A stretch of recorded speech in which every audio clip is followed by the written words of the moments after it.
Bonjour à tous, je m'appelle Martin Landry d'Intelligence Industrielle. Aujourd'hui, le tutoriel, je vais vous montrer comment on peut se créer des alertes SMS en quelques clics provenant de notre plancher de production. Donc, on a tous déjà eu besoin d'être alertés le plus rapidement possible quand un équipement vient de terminer sa production, quand un équipement nous lâche, là, ça pourrait être un compresseur en pleine nuit qui arrête et qui nous fait perdre des heures et des heures de production parce que personne a été alerté, ou une température dépasse un certain seuil et on aimerait recevoir une notification avant d'abîmer notre équipement.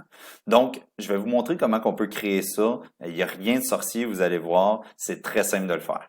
Donc, je suis sur la version 1.10.0 du logiciel. Si vous avez une version un peu différente, ça pourrait être légèrement différent, mais sans plus. Donc ici, j'ai un gros compresseur industriel qui est connecté. On le voit ici qui est en marche depuis 4 minutes 20 et que j'aimerais recevoir un SMS lorsqu'il arrête. OK? Donc, ce qui est le fun de ce compresseur-là, c'est que j'ai la possibilité de l'éteindre à distance. Donc, ça nous donne un cas parfait là, pour ce tutoriel-ci et de voir que ça fonctionne bien. Donc, j'ai aussi ici un débit qu'on mesure sur le compresseur en pieds cubes par minute qui pourrait nous servir là, éventuellement. Donc, allons-y, créons notre règle d'alerte. Donc, on vient ici en haut, configuration, on vient dans l'onglet moteur de règles. Le moteur de règles qui est le cœur du système, c'est ici qu'on automatise nos processus en fonction des données. Donc, c'est bien sûr ici aussi qu'on va créer notre règle d'alerte en fonction des données. Donc, je crée une nouvelle règle, je lui donne un nom qu'on va appeler alerte compresseur. Voilà. Une règle, ça a un déclencheur et une action. Donc, dans ce cas-là-ci, notre déclencheur va être que le compresseur a arrêté et l'action va être d'envoyer un SMS. Donc, allons-y. Définissons notre déclencheur. Donc, il y a différents types de déclencheurs. Nous, c'est un déclencheur de type valeur. Donc, c'est une donnée qui provient de l'équipement. Le fait que l'équipement est éteint. Donc, en fait, c'est un changement de valeur. L'équipement tombe à zéro. Donc, je peux aller chercher l'état, ce qui est une variable, l'état de mon compresseur et lui dire, ben, quand tu es égal à zéro, c'est ce qui va définir notre déclencheur. J'aurais pu aussi prendre le débit que j'avais tout à l'heure, le débit d'air de mon compresseur. Tiens, je vais le prendre d'ailleurs. Donc, quand il est égal à zéro, c'est ce qui va déclencher ma règle. Ensuite de ça, l'action. J'ai déjà plein d'actions là, sur mon logiciel que j'aurais pu réutiliser, mais je vais m'en créer une nouvelle pour vous montrer. Donc ici, on va s'intéresser à l'action de type SMS et plus tard, je vais vous montrer la notification push. Il y a des avantages à cette notification-là, vous allez voir, c'est intéressant. Commençons par SMS, il n'y a rien de plus simple. On lui donne un nom, SMS, Martin par exemple. Je vais mettre mon numéro de téléphone. Et voilà. Et je vais mettre le message que je souhaite envoyer.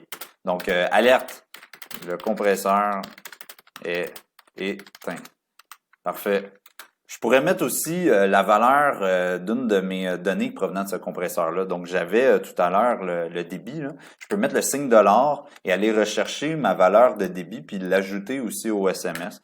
Donc, ça pourrait être intéressant. Dans notre cas, il va être égal à zéro parce que c'est déclenché quand le débit est égal à zéro. Donc, on va l'essayer. Donc, et voilà, j'ai créé mon déclencheur, j'ai créé mon action. Ici, par contre, j'ai mis n'importe quel numéro de téléphone parce que je voulais pas montrer mon numéro. Donc, je vais juste lui associer exactement la même action qu'on a créée ensemble, mais avec mon bon numéro cette fois-ci. Donc, je peux mettre plusieurs actions à une règle. Donc, je soumets. Maintenant, cette règle-là est activée. C'est tout. Il n'y a rien d'autre à faire. On a à le faire une seule fois. Et maintenant, quand il va tomber à l'arrêt, on va recevoir un SMS. Allons voir, on va l'essayer. On va le forcer à tomber en arrêt. Donc, ben, elle était déjà en arrêt. Elle était en arrêt juste avant qu'on crée l'action, probablement. Je vais la repartir. Excellent. On voit bien, là, sur l'image, elle est repartie. Donc, je vais l'éteindre et on va voir si je reçois le SMS. Il faut parfois attendre quelques secondes. Ça n'a pas été très long. Écoutez, je ne sais pas si vous voyez sur mon téléphone, là, c'est un peu pâle, mais j'ai bien reçu l'alerte SMS comme prévu avec le débit à zéro. Génial, ça fonctionne. Et voilà. Donc, je vais vous montrer la notification push aussi. Donc, une notification push, c'est quoi? C'est une notification comme qui provient d'une application sur notre téléphone. Donc, on n'a pas nécessairement besoin du réseau cellulaire. L'avantage, c'est qu'on peut lui répondre à cette notification-là. Donc, on aurait la possibilité de redémarrer le compresseur directement depuis notre téléphone, finalement. Donc, je vais vous montrer comment on peut faire ça. Donc, on retourne dans le moteur de règles, on retourne dans l'édition de notre alerte de tout à l'heure. Et cette fois-ci, je vais vouloir l'associer à une notification push. J'en ai déjà créé une un peu plus tôt que j'avais appelée alerte push compresseur. Donc ici, c'est très simple. Je lui ai donné le nom de mon action. J'ai choisi quel utilisateur je voulais alerter. Donc moi, je suis sur un compte que j'ai nommé tutoriel en ce moment, mais ça aurait pu être certains de mes collègues aussi.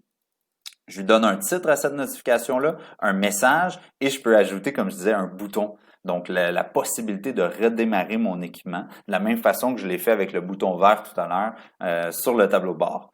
Donc, et voilà, je sauvegarde, je soumets et je sauvegarde ma règle. Bon, là, maintenant, je vais recevoir un SMS et une notification, mais on va voir si ça fonctionne. Donc, je retourne sur mon tableau de bord et je mets l'équipement à l'arrêt. Donc, j'ai reçu ma notification push. Quelques secondes plus tard, mon SMS. Et l'avantage, comme je vous montrais, que je vous disais, c'est que j'ai la possibilité ici, là, en cliquant sur la petite flèche en dessous, d'avoir le bouton redémarrer. Oups, c'est un peu difficile pour moi de vous le montrer. Donc, ici, il y a le bouton redémarrer en bas.